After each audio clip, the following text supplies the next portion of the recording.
Merci. Et donc, je laisse la parole à Madame Hiver. Merci beaucoup. Je pense que le rappel du fonctionnement, vous le connaissez. Donc, n'hésitez pas, si vous avez des questions, à les poser via le chat ou bien à lever la main. Et la réunion est enregistrée. Alors, donc pour parler un petit peu de ce que nous faisons, nous, la Ligue contre le cancer des Yvelines, donc nous aidons les personnes ou les proches concernés par la maladie cancéreuse. Pour pouvoir bénéficier des soins de support que nous proposons, il faut être en traitement ou en rémission depuis moins d'1 an et demi et habiter le département des Yvelines. On peut évidemment faire des exceptions si la personne habite vraiment juste à côté du département et n'a pas d'offre similaire à proximité. Qui peut nous contacter? Le patient, le proche, le professionnel, peu importe. On peut donner l'information à tout le monde et surtout expliquer ce qu'on propose à proximité du domicile de la personne concernée.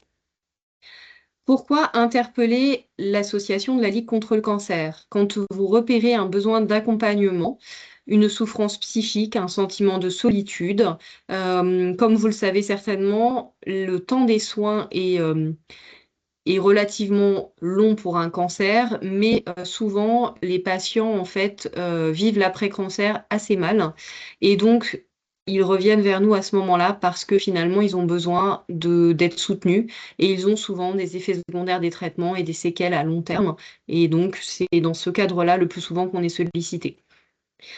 Alors, nous proposons une prise en charge globale. Donc, alors, on distingue actuellement les soins de support et les soins de bien-être. Donc, les soins de support, c'est tout ce qui fait partie du panier proposé par le comité des Yvelines de la Ligue contre le cancer. Donc, c'est ce qui est prioritaire pour nous en termes de propositions pour les patients et les aidants. Donc, on a bien sûr le soutien psychologique en individuel et en collectif.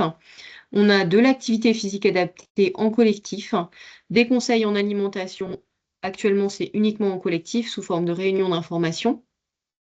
On a également des soins de socio-esthétique en individuel et en collectif, de l'aide administrative avec une ancienne assistante sociale de l'assurance maladie qui est en retraite, qui peut appeler les patients et vraiment les conseiller sur des démarches.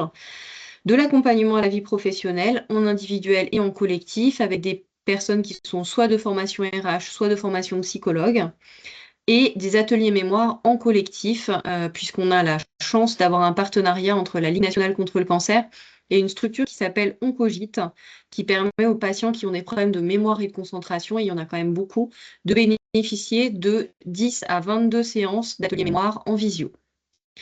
Et ensuite, on a donc une deuxième catégorie de soins qu'on a mis dans la catégorie soins de bien-être.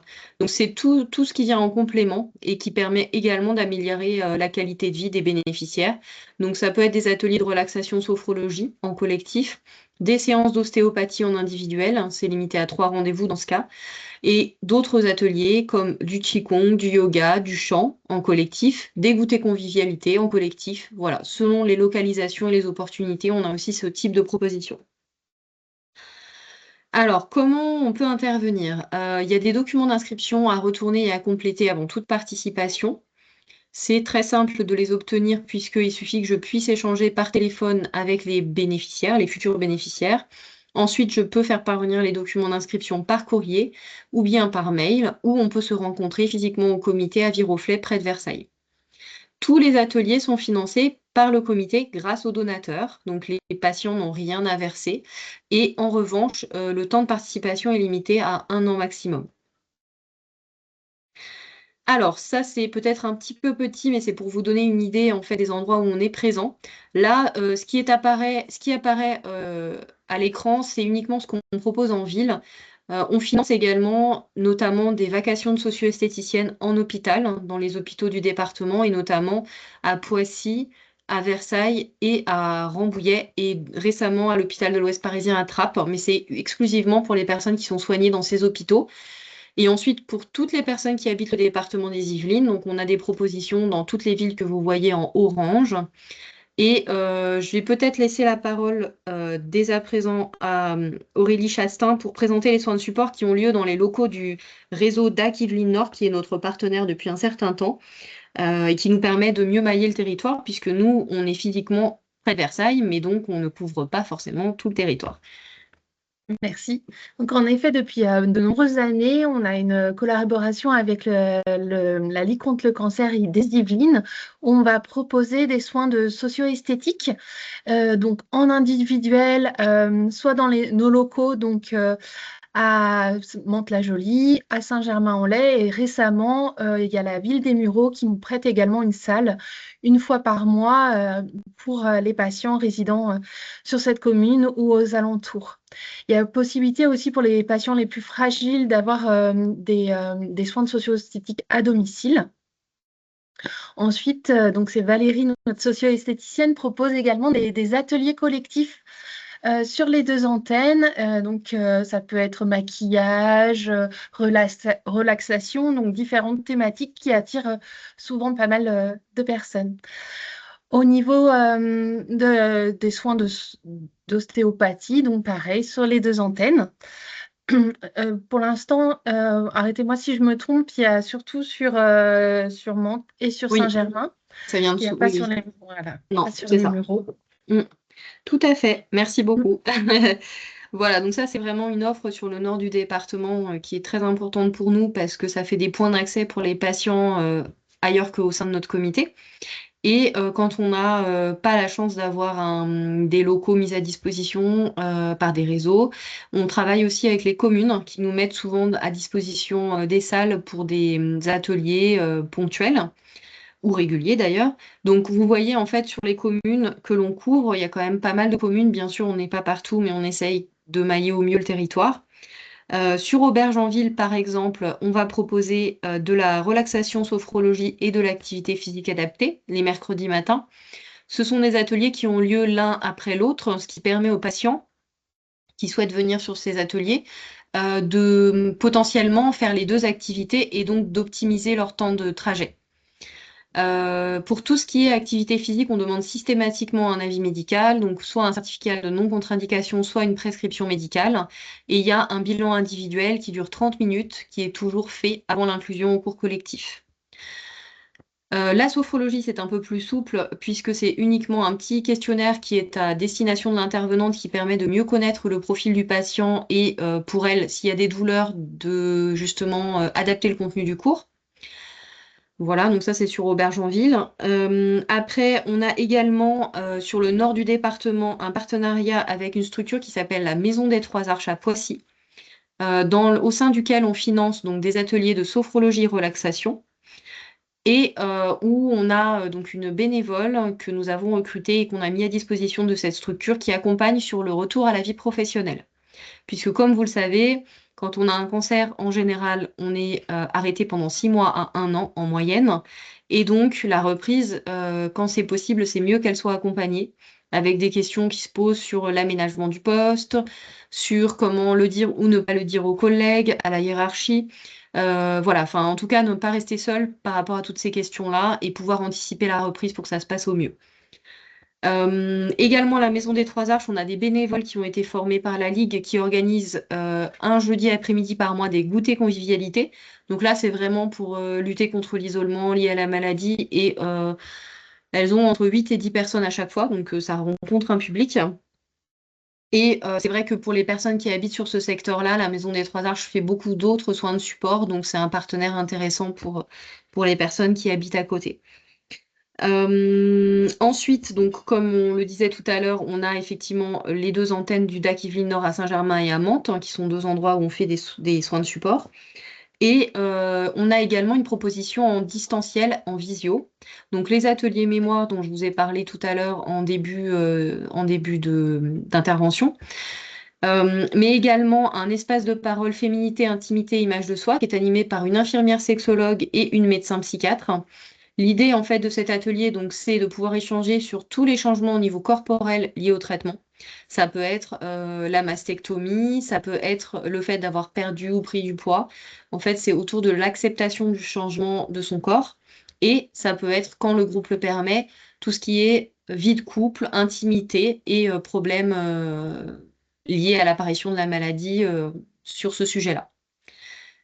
Donc, on a aussi des propositions qui sont assez ponctuelles. Par exemple, on a eu un atelier sur pratiques complémentaires. Que peut-on en penser? On l'a mis en place parce qu'on avait beaucoup de patients qui se posaient des questions sur tous ces sujets-là, c'est-à-dire euh, est-ce qu'on peut avoir recours par exemple à l'hypnose, qu'est-ce qu'on peut penser de la naturopathie, enfin voilà. Donc en fait, on a fait intervenir une psychologue qui est en charge d'une structure autour de tout ce qui est pratique complémentaire et qui a pu un peu expliquer comment se faire une idée sur les pratiques et y avoir recours ou ne pas y avoir recours. Voilà. Après, évidemment, tous les ateliers sont ouverts aux patients. C'est vraiment une question en fait de priorité pour les patients, savoir ce qui est important pour eux. C'est un échange avec nous. Et puis aussi, bien sûr, la question de la proximité joue beaucoup parce que, comme vous le savez, quand on a un cancer, on est souvent fatigué. Donc le temps de trajet, ça compte, évidemment. Donc vous voyez en fait toutes les propositions. Donc par exemple, on va avoir sur le Sud Yvelines un atelier chant. Donc l'atelier chant, c'est à la fois pour les patients et les aidants. L'idée, c'était vraiment, c'était un test en fait. On ne savait pas si ça allait prendre, mais il y a vraiment eu de la demande là-dessus. C'est justement d'améliorer la qualité de vie, toujours pareil, et de pouvoir passer un bon moment entre personnes confrontées un peu à des expériences similaires de maladie. Après, on va effectivement avoir pour les aidants, donc vous l'avez dans le petit encart en orange, hein, un atelier de sophrologie sur Versailles les samedis en fin d'après-midi. Donc c'est un atelier mixte où on accepte à la fois les personnes malades et les aidants. On l'a mis le samedi en fin de matinée en se disant qu'il y avait des aidants qui travaillaient et donc c'était une façon d'essayer de mieux les atteindre. Et enfin, pour les aidants, tout ce qui est soutien psychologique leur est accessible. Donc, on a plusieurs possibilités pour tout ce qui est soutien psychologique. On a notre psychologue qui reçoit au comité à Viroflay les mercredis sur rendez-vous. Elle a son cabinet au Vésinet. Donc c'est pareil, 6 rendez-vous maximum. Et on a conventionné il y a peu de temps avec un psychologue sur les Mureaux et avec une psychologue sur Porcheville. Donc ça fait des points d'entrée supplémentaires. Voilà, pour le reste, je n'ai pas tout cité, mais vous avez par exemple à Maison Lafitte un atelier de yoga. Vous avez également, et on n'en a pas parlé tout à l'heure, des réunions alimentation qui ont lieu notamment à Mantes-la-Jolie sur des thématiques en lien avec les effets secondaires des traitements. Le dernier, c'était astuces pour bien manger pendant les traitements. Et ça varie effectivement tous les semestres, on change les thématiques. On a également, bien entendu, toujours en tête que cette offre, elle peut évoluer en fonction des besoins que nous remontent les patients. Et c'est pour ça qu'on a maintenant de l'accompagnement à la vie professionnelle un petit peu partout, qu'on a des choses pour les aidants. Voilà, donc en tout cas, on essaye de rendre accessible l'ensemble de ces soins de support sur l'ensemble du département. Je crois que je vous ai à peu près cité l'essentiel. Alors, ce que je vous ai dit et qui est important d'avoir en tête, c'est que on va offrir en fait l'ensemble de ces soins de support pendant 1 an maximum. Ce qui va compter, c'est la date de première participation à un des soins de support. Si ensuite le patient, par exemple, commence par de l'activité physique adaptée et le fait 6 mois et ensuite veut faire de la relaxation, il n'aura la possibilité de participer à la relaxation que 6 mois. Voilà, parce que c'est 1 an en tout, de date à date. Après, on a une possibilité de renouvellement exceptionnel sur avis d'une commission de renouvellement qui est composée par un médecin et une infirmière. On a un questionnaire spécifique et ça peut permettre dans certains cas de renouveler, notamment s'il y a vraiment beaucoup d'effets secondaires des traitements, si la personne est en traitement chronique et en maladie chronique, on peut parfois prendre des décisions de renouvellement. Je crois que je vous ai dit l'essentiel. Oui, alors ce qu'on a mis dans l'encart cas clinique, c'est des choses qu'on n'a pas évoquées là sur la présentation des soins de support et qui sont peut-être intéressantes quand même. Donc, on a quand même beaucoup de personnes qui rencontrent des difficultés financières à l'apparition de la maladie. Et donc, vous pouvez en fait leur parler des aides financières de la Ligue contre le cancer, puisque tous les comités, donc on a un comité par département, donc c'est pas forcément que Yvelines, alloue des aides financières ponctuelles aux patients qui sont confrontés à la maladie cancéreuse. L'idée, en fait, pour pouvoir en bénéficier, c'est qu'il faut rencontrer une assistante sociale, soit de l'établissement de soins, soit de l'assurance maladie, soit de la mairie, pour faire le dossier de demande d'aide financière. On va pouvoir aider, par exemple, sur tout ce qui est aide à la vie quotidienne. Donc, ça peut être un loyer, une facture EDF, des choses de ce genre-là. On va pouvoir aider sur des restes à charge liés à la maladie. Ça nous est arrivé, par exemple, de financer des crèmes hydratantes parce que la chimio va induire en fait une sécheresse de la peau et les crèmes hydratantes en pharmacie, ça coûte quand même relativement cher. On peut avoir des restes à charge, peut-être un peu moins maintenant, mais c'était le cas avant sur des perruques, des choses comme ça, ou des manchons. Euh, et on peut aussi, depuis pas si longtemps, depuis avril de cette année, allouer des aides financières sous forme de bons alimentaires. Donc, pour des personnes qui sont vraiment en très grande difficulté, ça peut leur permettre voilà, de pouvoir faire leurs courses et de pouvoir manger correctement. Des choses sur lesquelles on peut aider aussi, ça peut être éventuellement tout ce qui est aménagement de domicile, même si on sait que souvent les montants sont très élevés et que nous, on va aider, mais pas sur des montants très élevés. Le montant maximal qu'on peut accorder, c'est 1 000 euros par patient.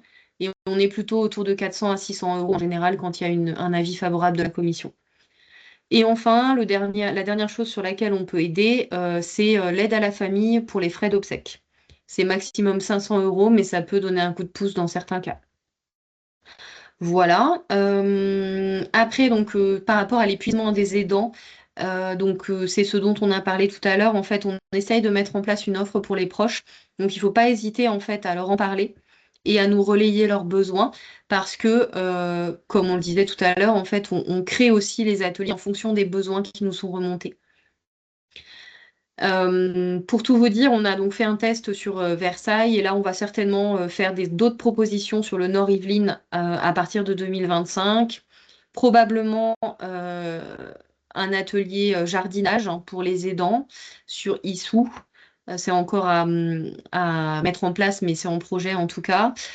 Probablement un atelier de sophrologie les samedis matins sur Mantes pour les aidants et les patients. Voilà, donc tout ça pour dire que c'est en train d'évoluer et qu'on va continuer à proposer des choses pour les proches. Concernant les territoires qui sont un peu ruraux et peut-être un peu éloignés des grosses villes dans lesquelles on propose des soins de support, vous pouvez tout à fait orienter vers le numéro, la ligne téléphonique nationale de la Ligue contre le cancer, qui est notée juste ici.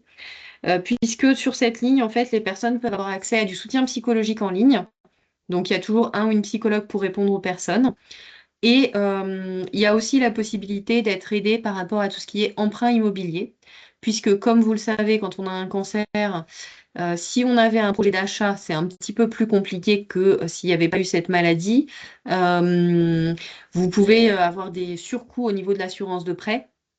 Et en fait, cette ligne téléphonique vous permet d'accéder à des juristes hein, qui vous diront si, par exemple, ça fait 5 ans que vous avez terminé votre actif pour un cancer du sein, potentiellement, vous n'avez plus l'obligation de déclarer que vous avez eu un cancer. C'est le droit à l'oubli. Donc, c'est intéressant de le savoir parce que ça veut dire que vous allez payer moins cher votre assurance de prêt et que si jamais, malheureusement, il y a une rechute, vous serez quand même couvert. Voilà. Ensuite, vous avez également accès avec ce numéro de téléphone à une permanence juridique. Ce sont des avocats du barreau de Paris qui répondent sur la permanence juridique. Et enfin, il y a une permanence sociale qui est à la fois ouverte aux patients, aux proches et aux professionnels, parce qu'il peut y avoir plein de questions relatives aux droits. Et donc, c'est une ressource supplémentaire si jamais vous avez des questions à ce sujet. Alors, quand et comment contacter? À tout moment du parcours de soins, bien sûr, ça peut être au tout début, au moment de l'annonce, ça peut être en cours de traitement, parce que tous nos soins de support sont bien sûr accessibles quand on est en phase de chirurgie, chimiothérapie, radiothérapie, ou bien quand on est en rémission, plutôt dans l'après-cancer, à condition d'être en rémission depuis moins d'1 an et demi. Ce qu'il faut savoir, c'est que, en tout cas au niveau de notre comité, l'hormonothérapie est considérée comme un traitement, puisqu'il a des effets secondaires non négligeables. Et donc, si un patient nous appelle et nous dit je suis en hormonothérapie, c'est considéré comme en cours de traitement. Voilà. Le contact, c'est le mien, du coup. Donc, vous avez mon prénom, mon nom, mon numéro de téléphone et mon adresse mail. Maintenant, nous sommes 2 au comité, donc je suis le plus souvent, c'est moi qui réponds au téléphone, mais j'ai également une nouvelle collègue qui s'appelle Marie-Laure, qui est là à mi-temps et qui sera aussi potentiellement votre interlocutrice si vous appelez sur ce numéro. Voilà. Et je crois que je vous ai à peu près tout dit. J'ai peut-être été un peu rapide. Mais n'hésitez pas si vous avez des questions. Merci beaucoup.